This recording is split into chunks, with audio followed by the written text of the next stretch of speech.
Do you ever get to the end of the day and think, I've been busy all day, but I didn't get anything done? I've had that moment a few times this week alone. But the whole point of this episode is going to be about time blocking and how to get your time back. So maybe I should actually listen to this when it's all said and done. But yeah, time blocking, it's a very important thing that I've utilized in my business over the years to move the needle and actually get things done. Because as you know, as a business owner, we've got so many different moving parts and so many things that we need to think about at any given moment. You know, especially when you're starting out, you've got, God, there's so many things. You've got to get your website going. You've got to respond to customer inquiries. You've got to put ads out so you can actually get customer inquiries. You need to, go and shop for all your cleaning supplies. You need to get your insurances in order. All these different things. And if you don't have a structured time blocking system, or if you don't have an organized calendar, if you don't really have bearings for what you're actually doing and the timeline for which you're going to achieve stuff, things kind of just get left on the wayside, and you might look back and you're like, oh, it took me 3 months just to get this one small thing done. That's not very efficient. So time blocking is very important, and we're going to talk about that in this episode. But I think I talked about in the last maybe couple of episodes, I'm getting my virtual reception set up. So I'm not sure if I really talked much about the progress of that, but we have successfully interviewed for the role of our virtual receptionist manager. So I did about 50 interviews, found one superstar. So we're trialing her, and I'm pretty confident that she's going to come on board and do great. So yeah, that's all set up. We've got the VoIP system coming into play over the next few weeks. We've got what's called a complex number set up. So we're going to have, like, for example, 089725 5001. And then we'll also have 5002, 5003, 4, 5, 6, 7, 8, 9, 10, just so we can have like direct call extensions to all of our teams. So that's cool. And yeah, I'm going to talk more about that once it's set up. But there's so many things I had to learn, a lot of complicated stuff. But if you remember that episode where I talked about the duck on the water analogy, when you look at a duck gliding over the surface of the water on a lake, it just glides so effortlessly and it looks so graceful as it glides across the water. But what you don't see underneath the surface is their little legs moving like 1,000,000 miles an hour. And it's the same thing in business. The same thing with this call center I'm setting up. It's a lot of work to get this to the point where it looks simple.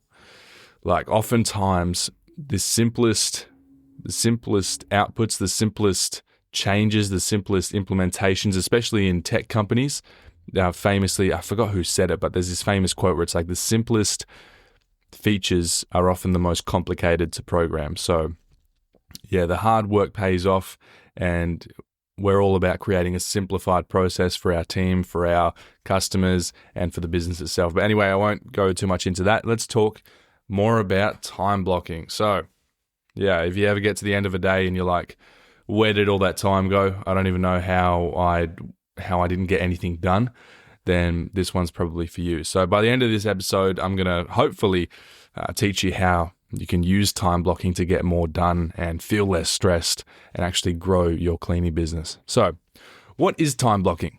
Well, it's pretty self-explanatory, but by definition, it's scheduling specific chunks of time for specific tasks and treating those chunks like client appointments with yourself.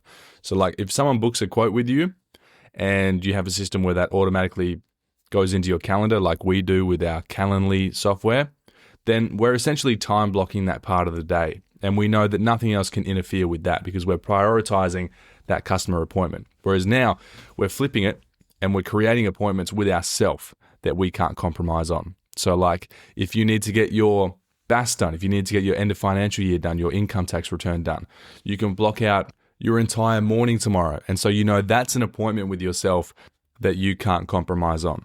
So the key benefits here are it reduces decision fatigue because you know exactly what you're doing and when. It protects time for deep work like marketing, quoting, training, system building, and all that stuff. And you don't get caught up in the day-to-day, like running around doing errands that don't really move the needle forward and make you feel fatigued and stressed at the end of a day. And it improves your work-life balance by creating clear boundaries between your work and your actual personal life. Because this will mean if you do it efficiently that you won't have to stay up late, you won't have to wake up early, you won't have to dig into time with your family and friends, and that just creates tension in the business and at home. So we don't want that. And research shows that people are 80% more likely to complete tasks when they set a specific time and place. So why wouldn't you do it? Anyway, here's how to start to time block your week. So step 1 is you want to do an audit of your week. So write down everything you did for the past 7 days and be really specific and extensive with your notes here. So write down everything you did. Identify repetitive tasks, admin work, sales calls, site visit, personal errands, everything you did. Kind of do like a dialogue, a day in the life of.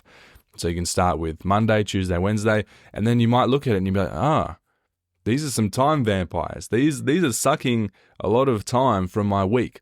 And then you can look at the ADD principle. What things here can I automate, delegate, and delete so I can start to buy back time for myself and time block my schedule? And step 2 is you want to prioritize. So use the 80-20 rule. What 20% of tasks bring 80% of the results? And for most cleaning business owners, that's going to be quoting, it's going to be recruiting, it's going to be training your staff if you have a small team, and client follow-ups and knocked something over on my desk. I'm always doing that. My hands, you can't see this, but when I'm doing a podcast, my hands are moving as if people can see me talking anyway. So yeah, for most cleaning business owners, it's going to be quoting, like sales, recruiting, HR, all that kind of stuff, the advertising, the client follow-ups, all that stuff that's going to drive growth. It's not going to be running errands. It's not going to be driving to the supply store twice a day to pick up orders that you forgot about. It's not going to be posting on your Instagram story. It's not going to be invoicing. It's not going to be coming up with new ideas for this and that. It's none of that. It's focus on the 20% that drives 80% of the results. And so once you've done that day in the life of, or that audit for your week, which I can't stress the importance of enough, you really should do that. If you've never done it before, it's a great exercise. I've done it for myself. I've done it for my management team. And it's always surprising when you look at it, just how much time you're losing doing things that you didn't really think were time sucks or time vampires, as I like to call them. So it's a good exercise as well to kind of estimate how many minutes or hours it took as well, and then add that up over a week or a 5-day period. And then you can be like, I've been spending 3 hours a day making content. So I'm spending 15 hours a week over a 5-day work week making content. Is that really moving the needle right now? Or should I be focusing that 15 hours on something else, like direct marketing output, right? It's things like that. And then you can start to block out your calendar. So you can have like theme days, for example. You can have Monday can be your admin and scheduling day. You can have Tuesday, which could be your quoting and sales follow-up day. And you can have Wednesday, which is your system building day. And it doesn't have to be the full day, obviously, because a lot of people will need to clean and stuff as well. So your theme day can really just be like a small afternoon block. So in the Wednesday afternoon, you can do staff recruitment and a little bit of training. Thursday can be quality control and client follow-ups. Friday can be your marketing and end-of-week financial review. And you just time block that in your schedule, and because you've done your week audit, because you've done your day in the life of, you know where the time sucks are, you know what you need to automate, delegate, and delete, and then you can really start to focus on the 20% that matters. And now what's really crucial is that you stick to them and you treat them as non-negotiable appointments. So you turn off notifications during these deep work blocks. You don't overlap them with other appointments. You don't double book anything with these time slots, and you don't prioritize anything else over them, because we've already identified that these are the high value, high ROI tasks that need to be done, that are going to move the needle, the 20% that brings 80% of the results. So the other 80%, it can be automated, it can be delegated, or it can be deleted. What things can I use a software to automate? What things can I delegate to like a VA or one of my cleaners if it's like errands and things like that? And what things can I just straight up delete? What things am I doing that are just a waste of my time at the moment? And just by the way, you should also look at your personal screen time as well, because you might actually frighten yourself with how much you spend or how much time you spend on social media, because like we all know we spend a lot of time on social media, but if you really look at it, you'll be like, oh my God, I didn't know I was spending 20 hours a week on Instagram and TikTok. So look at that, and that should be D'd. That should be deleted straight away. You should be cutting that time in half, and just straight away you've bought back like 10 hours a week. if you just reduce your screen time. But you might be like, oh, that's not me. No, go look at your screen time and you will be very, very shocked at how much time you actually spend on these apps, because they just suck you in. And it's like everything else, you got tunnel vision. You get sucked into this void of social media, and the algorithm keeps you there. So anyway, protect the blocks. Treat them as non-negotiables. Turn off notifications. Do what you got to do to stay in the zone and really locked in and dialed into that. Now, here's some tips for making time blocking stick, because it's as with any new habit or any new process, it can be hard to stick to and really adopt into our day-to-day. So number one is you can batch similar tasks. So you can do all your quoting calls, all your sales calls, anything like that. You can do it all in one block. All recruitment interviews can be done in one morning time slot or afternoon time slot. So you're not doing like one on a Monday, two on a Tuesday, one on a Wednesday morning, and then one at noon, and then one in the afternoon. And it's like just kind of pulling you away from all the other things. And it might only be for 10 minutes, but then you've been distracted from what you were just doing, and it's hard to get back into that. So batch all of your similar tasks together. And number two, leave a bit of buffer time. So like, for travel time between quote sites and between calls and interviews and things like that, leave a bit of buffer time. It could be 15, 20 minutes. And then set little tasks that you can do during the buffer time if you don't need to use it. Just small things that are like low priority, but if you get them done, that's a plus. Number three, color code your calendar as well. So use visual cues to make it easy to see work type at a glance. I love color coding my calendar. It's like, I remember back in school, all the girls, they'd like use different color highlighters and they'd have all their daily planners and it would look so neat. And I was like, oh, you girls are like so cringe. What are you doing? Why are you like trying to make your book look like a rainbow? Like just get it done. But now I'm like those girls. I have my different fluoro highlighters and I'm highlighting all my calendars, and all my TikTok stuff is a different color to my HR stuff, to my enhanced Bunbury and Perth, and like Self Maid and Booked Out Cleaners. Is all color coded, it's all organized, and at a quick glance I can see what I'm doing on what days for what times. Number four, this is a good one because I'm a big proponent for this. Use tools, use softwares like Google Calendar, Notion, or even just use like a whiteboard in your home office or your office if you have one. Very, very good tip. I love using Notion, and it links up to my Google Calendar as well. So they talk back and forth, and yeah, those are two softwares I utilize to get stuff done to GSD. Number five, lastly, delegate or outsource. So we talked about the ADD, how you can automate, delegate, and delete. This is where you can, identify the things where you kind of take a moment, you're like, hang on, I could just be giving this to someone else. I don't need to be doing this. My time is worth more than this task at hand. So free up your high value blocks by offloading low value tasks to admin staff or VAs or cleaners. All right. So now we've kind of covered that. I wanted to make this a very punchy episode. It's not such a deep topic that we need like a whole hour long thing and I need to like break down beliefs. I just wanted to introduce you to the real concept of time blocking, not just like, oh, you need to be doing this, so block it out of your calendar. No, here's some easy tips.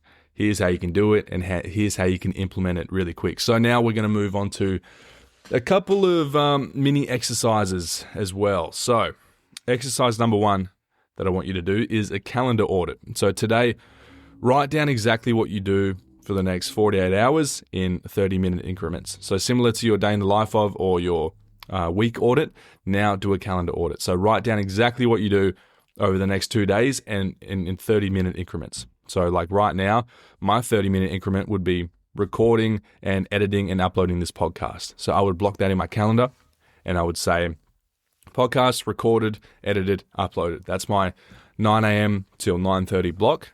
And then you can highlight the time wasters throughout the day. So you might have these half an hour blocks where it's like, I didn't really need to be doing that. I can give that to someone else, or I can just do away with that completely. Then you can delete those time blocks and replace them with the high value stuff. Exercise number 2, create your big 3 blocks. So these are your top 3 business growth activities that you have identified for yourself, whether it's quoting, recruitment, or marketing. In most cases, it'll be marketing because we need to drive sales. And sales, marketing, that's the lifeblood of any business. And once you've identified those specific tasks, you can book them into your calendar for the same time every week for the next month. And then exercise 3 is the 1 week challenge. This is where you can actually implement it and do your own test run of finally time blocking your week properly. So fully time block next week or the week after and commit to sticking to it. And that's pretty much the general concept of time blocking. It's not a very complicated subject, obviously, but it's a really important thing that most people need to do. I think a lot of business owners struggle to prioritize their time and organize their weeks accordingly. And, you know, we all have the same 24 hours in a day. You and I have the same 24 hours as Jeff Bezos, Elon Musk, Warren Buffett, all these people. The only difference is they're better at prioritizing their time, and that's how they got to where they are. So Elon Musk is very, very big on time blocking. He's spoken a lot about it and how he has like 20-minute time blocks for everything he does, and he's very, very strict and disciplined when it comes to that. So let's follow in the footsteps of the greats, the big billionaires in business, the big Bs, and let's time block our days and our weeks, and let's actually stick to it, because a lot of people will do it for a week and then fall off. And, you know, just go back to the principles inside that book, Atomic Habits. If you haven't read that book, you should. It's very good. It's a good way to reprogram your mind and break down bad habits and create good ones. So, yeah, time blocking, very, very crucial in my business growth. Sometimes I do kind of fall off the wagon a bit. You know, weeks just get so hectic and different things will pop up and, you know, there's different beasts you have to slay. But for the most part, if you can stick to your time blocking 80% of the time, you're going to be much further ahead than the rest of the pack. You're going to be less stressed. You're going to have more structure in your business. You're going to have better growth, and you're going to thank yourself for it. You're going to be much better for it. So give that a go. It's very simple, but it can be a hard lever to pull. But just like with anything, I try to break everything down into steps and make it as simple as possible. So remember, just start by auditing your current situation. And you'll notice lots of parallels between this episode and lots of other episodes where I talk about concepts and frameworks and processes. I always start by looking at myself in my current situation. So auditing your week as it is right now, or your last week. So you can really go back and look at what you were doing and analyze it on a more micro level. And then you can step back, look at it on a macro level and be like, okay, this chunk of work or this chunk of stuff I was doing last week, that can get deleted. This I need to automate. This I need to delegate. If I can't do it right now, I definitely need to, you know, maybe time block a couple hours a week into looking for a VA so that I can start to delegate this stuff. So start by auditing and then begin doing. Begin putting it into practice and stick to it. And your business and your life will become much easier when you do. So let me know what your thoughts were on this episode. If you liked that, I would love to hear about your experience with time blocking after this. So go out there, get it done, do an audit of your week, fix your schedule up, fix your calendar up, start time blocking, and let me know if you feel a lot more rejuvenated, if you feel a lot more clarity, and if you feel like you're getting a lot more work done, and if you're actually objectively getting more work done. So let me know how that goes for you. I would love to hear your feedback, and thanks for listening to me harp on once again. I'll talk to you again very soon.